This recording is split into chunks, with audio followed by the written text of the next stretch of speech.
Yeah, we back in the win column, man. You know. Like I say, boy, your little cousin Murray showed off.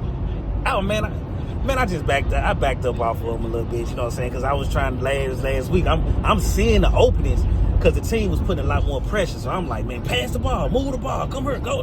Man, them kids were just freezing up. So this game, man, I just relaxed on them, let Murray do his thing. I let Murray, it's Murray team, go. And he went. He went.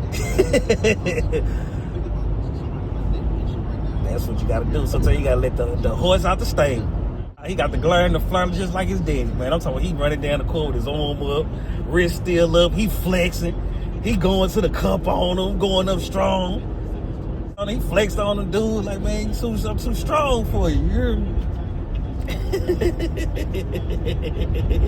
Hey, he showed his cheeks, boy, I'm telling you. But yeah, we back in the win column, man. We headed to the championship game. Oh yeah. So this last game, like the championship game. Yeah. Yes, sir.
man.